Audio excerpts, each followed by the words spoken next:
먼저 성경 말씀 하나 보겠습니다. 로마서 10장 13절부터 15절 말씀 같이 합독하시겠습니다. 시작. 누구든지 주의 이름을 부르는 자는 구원을 얻으리라. 그런즉 저희가 믿지 않는 자를 어찌 부르리요? 듣지도 못한 이를 어찌 믿으리요? 전파하는 자가 없이 어찌 들으리요? 보내심을 받지 않았으면 어찌 전파하리요? 기독론과 아름답도다 좋은 소식을 전하는 자들이요 다음과 같으니라. 정말 어려운 상황 가운데 훈련을 지원하신 우리 형제 자매님들을 진심으로 환영하고 축복합니다. 여러분들이 간증같이 주어진 과정에 최선을 다한다면 놀라운 축복과 은혜를 받게 될 것입니다. 오늘 여러분과 함께 구원의 축복과 전도의 사명이라는 제목으로 같이 말씀을 나누고자 합니다. 마가복음 8장 36절에 보면 사람이 만일 온 천하를 얻고도 제 목숨을 잃으면 무엇이 유익하리요? 라는 말씀이 있습니다. 그걸 원어적으로 보면 우리가 원하는 모든 것을 다 이뤘다 할지라도 영원히 지옥에 떨어져서 형벌받으면 무슨 유익이 있느냐는 그런 뜻입니다. 성경적으로 보면 따라서 인생의 가장 중요한 질문은 행복하십니까? 아니면 성공하셨습니까? 그게 아니라 구원 받으셨습니까가 가장 중요한 질문입니다. 오늘 13절 말씀 보면 누구든지 주의 이름을 부르는 자는 구원을 얻으리라고 말씀하고 있습니다. 누구든지라고 말씀하고 있습니다. 구원에는 차별이 없습니다. 가난한 자나 부자나 남자나 여자나 종족이나 국가에 상관없이 학벌과 혈통과 아무 상관이 없습니다. 한센병 환자도 고아도 장애인도 거지도 누구든지 주의 이름을 부르면 구원을 받습니다. 바로 이것이 복음입니다. 하나님이 인생에 주신 최고의 기쁜 소식, 엄청난 기쁜 소식이 바로 복음입니다.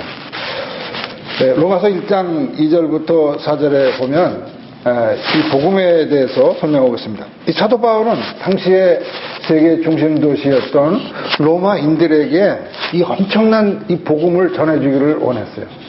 이 복음이 거기 바로 열고 설명이 되어 있습니다.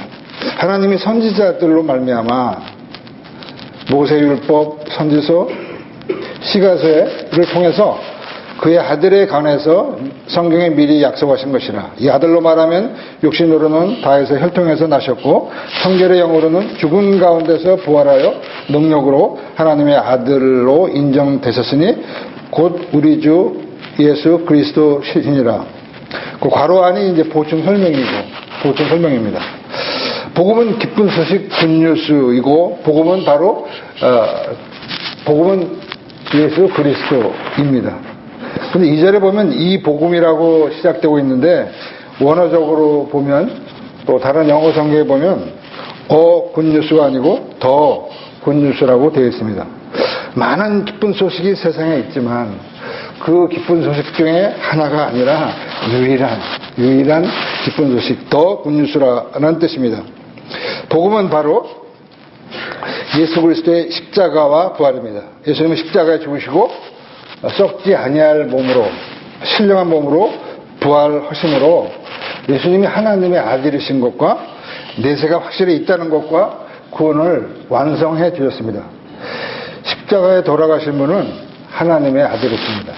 삼위일체 하나님이십니다. 십자가의 보혈은 하나님의 아들의 보혈입니다. 바로 하나님의 보혈입니다. 그분의 보혈이 우리의 죄를, 우리의 원죄와 자범죄, 모든 죄를 깨끗하게 정결케 하신 것입니다.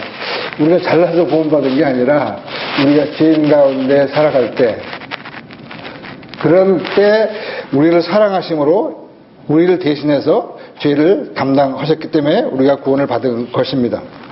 부활하심으로 내세가 영원한 세상이 확실히 있다는 것을 증명해 주셨고 부활 승천하셔서 하나님 보호자 우편에 앉으셨습니다. 더 나아가서 에베소 2장에 보면 우리까지 하나님 보호자 우편에 앉혔다라고 이렇게 말씀하고 있습니다. 이미 우리는 마지막이 결정된 사람입니다. 주님과 같이 되기로 이미 확정되고 결정된 상태라는 거죠.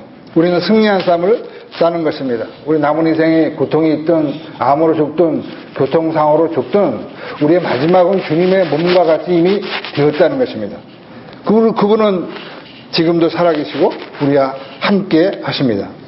십자가에 돌아가시고 부활하심으로 구원을 완성시켜 주셨습니다. 부활하심으로 구원을 완성시키시고 그리스도의 의가 우리에게 완전히 정당하게 되었고 우리가 영적 권세를 가지게 되었습니다. 로마서 4장 25절에 보면 예수는 우리의 범죄함을 위하여 내어줌이 되고 또한 우리를 의롭다 하심을 위하여 살아나셨느니라. 로마서 4장 25절 말씀입니다. 우리의 범죄함 때문에 내어줌이 되셨습니다. 십자가에서 처참하게 돌아가셨어요. 우리 죄악 때문에. 또 우리를 의롭다 하심을 인해서 부활하셨습니다. 고린도전서 15장 17절 말씀해 보시면 그리스도께서 다시 사신 것이 없으면 너희의 믿음도 헛되고 너희가 여전히 죄 가운데 있을 것이요 라고 말씀하고 있습니다. 부활이 없으면 여전히 죄 가운데 있다라고 말씀하고 있습니다. 구약의 레위기를 보면 예수 그리스도의 모형인 성막과 제사들이 나옵니다.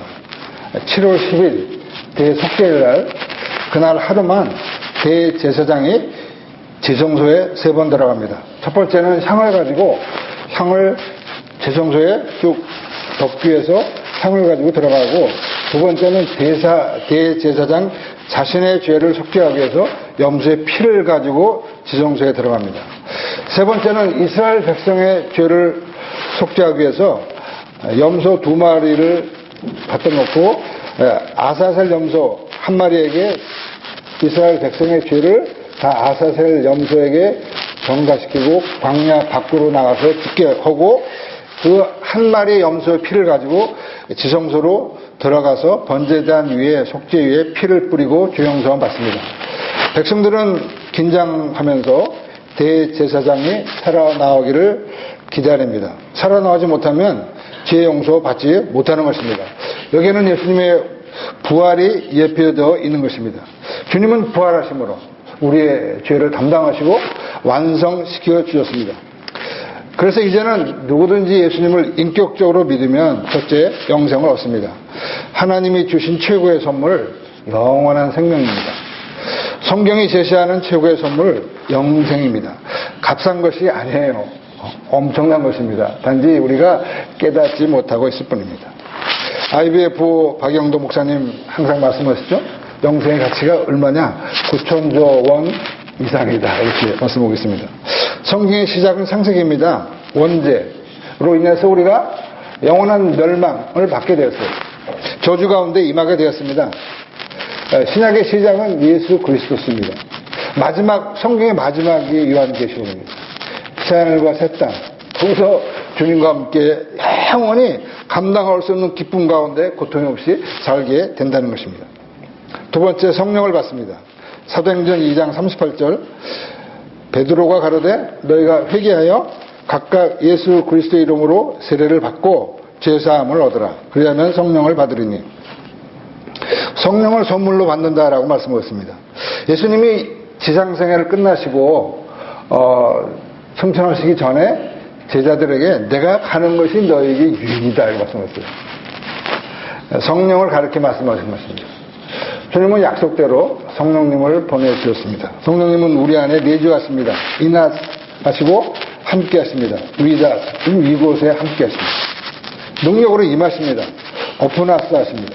제가 지난 39년 동안 신앙생활을 해보면서 주님이 함께 하셨구나. 이걸 제가 간증을 드릴 수가 있어요. 자나깨나 예수님 생각 가운데 살았던 것 같아요. 정말 신기합니다. 신기해. 39년 동안 많은 어려움도 있었지만 항상 주님을 생각하고 살았던 것 같은데 이게 성령님의 은혜라고 생각합니다. 우리가 부부들도 참 연애할 때는 헤어지면 보고 싶고 늘 생각 가운데 그 상대방이 떠오르지만 같이 살다 보면 원수도 되고 헤어지기도 합니다. 근데 이 39년 동안 신앙생활 가운데 많이 침체 가운데 자빠지고 넘어지고 지치고 살찌우고 침체될 때도 성령님이 함께 했다는 것을 지금 간증드릴 수가 있습니다. 또 39년 동안 전도하게 하시고 또 신앙생활을 할 수 있는 힘을 주셨는데 이게 내 능력이 아니고 오직 성령님의 능력이구나 이렇게 생각합니다. 요한복음 16장 13절 14절에 보면 그러하나 진리의 성령이 오시면 그가 너희를 모든 진리 가운데로 인도하시리니 그가 자의로 말하지 않고 오직 듣는 것을 말하시며 장래 일을 너희에게 알리시리라. 그가 내 영광을 나타내리니 내 것을 가지고 너희에게 알리겠습니다. 진리의 성령을 보내주신다. 그가 오시면 우리는 모든 진리 가운데 인도하시고 그분은 말하세요. 그분은 알려주십니다. 또 주님의 영광을 나타내겠다라고 말씀하셨습니다. 성령은 진리의 영으로서 진리 가운데 인도하십니다. 진리를 깨닫게 하십니다. 진리는 우리는 너무 자주 접하기 때문에 귀한 것을 모르는 거지만 정말 진리는 목숨을 걸 만한 가치입니다. 많은 사람들이 진리를 알기 위해서 목숨을 겁니다. 온갖 고생을 당한다는 거죠. 불교도들은 진리를 얻기 위해서 결혼도 포기하고 머리 깎고 무소유로 엄청난 고행을 합니다. 진리를 얻기 위해서. 성령님이 우리 안에 내주하신다는 것은 엄청난 축복입니다. 고린도전서 3장 16절에 보면 너희가 하나님의 성전인 것과 하나님의 성령이 너희 안에 거하시는 것을 알지 못하느냐. 너희가 지성소 하나님의 성전인 것을 알지 못하느냐. 그 삼일체 하나님이 감히 우리 안에 거하신다는 거죠. 만약에 오바마 대통령이나 박근혜 대통령이 여러분 집에 오늘 저녁에 와서 주무신다면 굉장히 긴장될 것입니다. 그 만나는 사람마다 오바마 대통령이 우리 집에 같이 잤다 이러고 떠들고 다닐 것입니다. 근데 하나님의 영이 우리 안에 왔다는 것입니다. 갈라디아서 4장 6절에 보면 너희가 아들인 거예요. 우리가 하나님의 아들이라 이거죠. 굉장하신 분입니다. 아들이기 때문에 하나님이 그 아들의 영을 우리 마음 가운데 보내사 아버지라 부르게 하셨느니라. 우리가 하나님의 아들의 신분이 되었습니다. 하나님의 아들의 영을 우리 가운데 주셨어요. 전능하신 하나님이 우리 아버지가 되었습니다. 이건 구약시대 사람들에게는 상상도 못하는 일입니다. 하나님의 영이 내 안에 내주신다고? 이게 상상할 수 없는 일인데 그게 우리에게 임했는데 우리 깨닫지 못하고 있는 것입니다. 세 번째, 신령한 은혜를 받게 됩니다. 요한복음 14장 27절 평안을 너에게 끼치노니 곧 나의 평안을 너에게 주노라. 내가 너에게 주는 것은 세상이 주는 것 같지 아니하니라. 너희는 마음에 근심도 말고 두려워하지도 말라. 십자가 지시기 전에 굉장히 괴로운 상황이었습니다. 십자가를 져야 되는 상황이에요. 근데 내 평안을 너에게 준다라고 말씀했어요. 또 내 기쁨이 너희 안에 있어. 너의 기쁨을 충만케 하려 함이라 이렇게 말씀했습니다. 이건 세상이 주는 평안이 아닙니다. 하나님이 주시는 그런 평안이라는 거죠. 바울도 에베소서 1장 2절에 감옥 안에서 하나님 우리 아버지와 주 예수 그리스도를 쫓아 은혜와 평강이 너에게 있을 때 바울은 부인도 없었고 자녀도 없었고 집도 없었고 노연금도 없었고 재산도 없었고 무소유의 노대적도 없었어요. 이제 감옥에 있고 앞으로 순교할지 모르는 아무 소망이 없는 사람인데 은혜와 평강을 항상 얘기했습니다. 내 안에 은혜와 평강이 있다. 이것은 세상이 주는 것이 아닙니다. 하나님으로부터 오는 그런 은혜와 평강이 있다는 거죠. 그리고 우리가 어떻게 구원을 받습니까? 오늘 말씀을 본문을 볼 때 전파하는 자가 없이 어찌 들으리요. 아름답도다. 좋은 소식을 더 굿뉴스를 전하는 자들이여 발이여라고 말씀하고 있습니다. 전도를 통해서 이 엄청난 구원을 받게 되는 것입니다. 영생과 성령과 은혜와 평강을 그냥 값없이 받게 되는 것입니다. 그렇다면 이러한 엄청난 축복을 받은 우리가 어떻게 살아가야 합니까? 골로새서 1장 28절 우리가 그를 전파하여 각 사람을 권하고 모든 지혜로 각 사람을 가르치면 각 사람을 그리스도 안에서 완전한 자로 세우려 함이니. 바울은 그를 전파했다라고 말씀하셨습니다. 가는 곳마다 평생 고난 가운데 복음을 전하고 제자를 양육했습니다. 바울은 완전히 미쳐버렸어요. 예수님에 대해서 이 복음에 대해서 미친 사람이었습니다. 복음은 바로 예수 그리스도입니다. 복음 예수 그리스도를 전도하는 것이 아름답다라고 말씀했어요. 전도는 교회 성장의 전략이 아니라 대형교회를 위한 전략이 아니고 아버지의 마음이고 심장입니다. 전도는 옵션이 아니에요. 필수입니다. 전도는 은사가 아닙니다. 특권이고 명령입니다. 복음주의 거성이었던 존 스토트 목사님 가장 큰 죄는 전도하지 않는 죄다. 침묵하는 죄다라고 말씀했어요. 예수님이 마가복음 16장 15절 또 가라스 때 너희는 온 천하에 다니며 만민에게 복음을 전파하라. 성공이나 행복, 리더십이 아니라 복음, 예수 그리스도를 전파하라 라고 명령했습니다. 가장 시급하고 중요한 것 전도입니다. 하나님의 최고의 관심 영혼 구원이에요. 교회 존재 목적도 선교와 전도입니다. 신앙생활의 결론이 뭐예요? 저는 전도입니다. 복음이 능력입니다.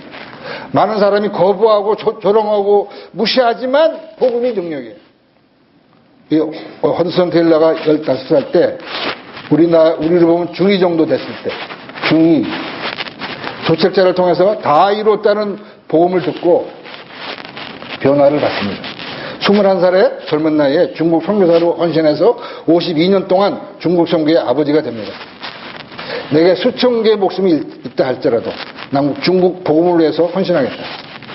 그를 통해서 OMF가 나왔고 많은 선교사들이 동원되었고 성경 번역 선교의 창시자였던 그 타운샌드가 테일러의 전기를 보고 나도 저렇게 살고 싶다.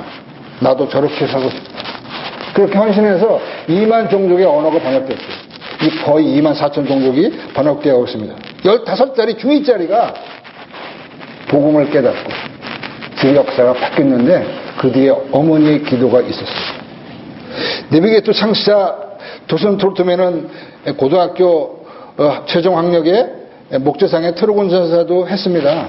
근데 20살 때 방탕한 삶을 살다가 암송을 통해서 영생을 얻고 삶이 변화하게 돼서 이 세계에 엄청난 영향을 끼쳤습니다.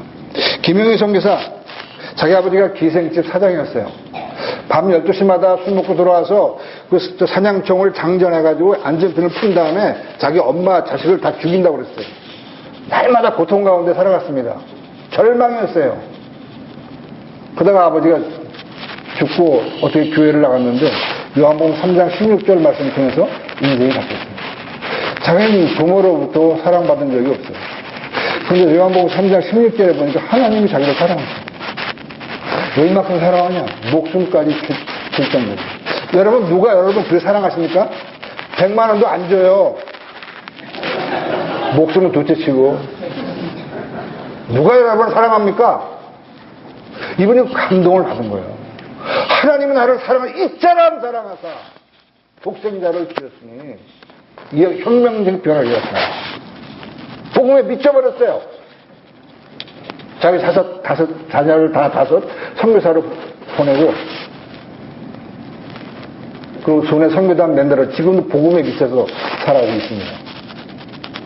이분이 그 복음을 듣고 무소유의 결정을 합니다. 지금도 컨테이너 박스에 사신다고 그러죠.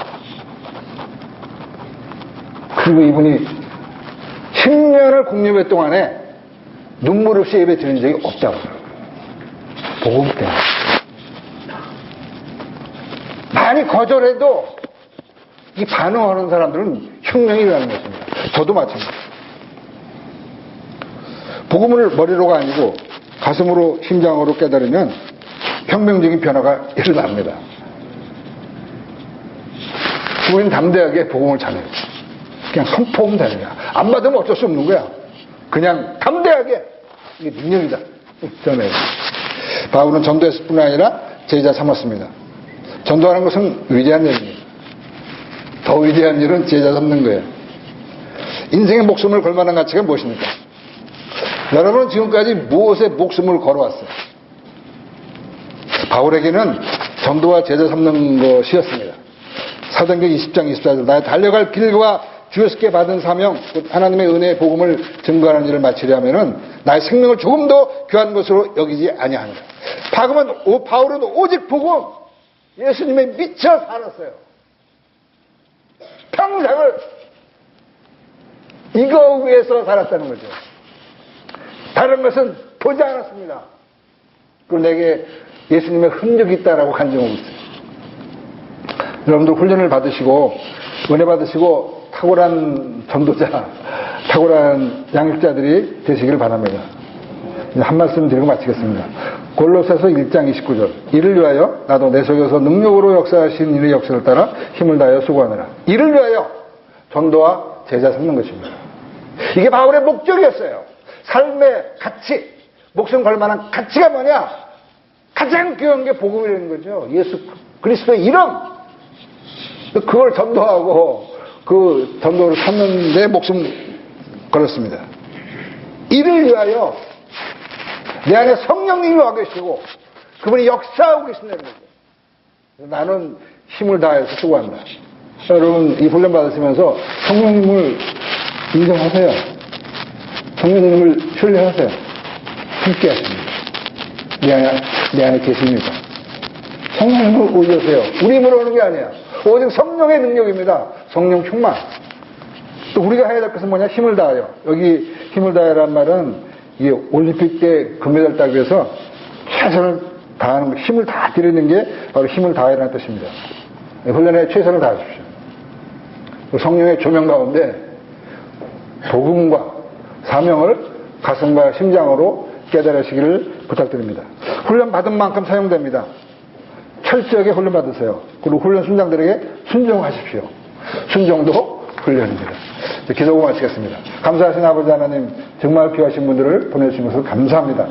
이분들의 훈련을 통해서 구원의 축복을 깨닫게 하시고 성령의 조명 가운데 마음에 깊이 새길 수 있도록 도와주시고 삶이 변화되고 전도와 양육의 기쁨을 체험하는 귀한 훈련 될 수 있도록 도와주시고 우리 훈련 순장님들에게 영육간의 강건함과 성령 충만을 허락하여 주시옵소서. 감사하며 예수님의 이름으로 기도합니다.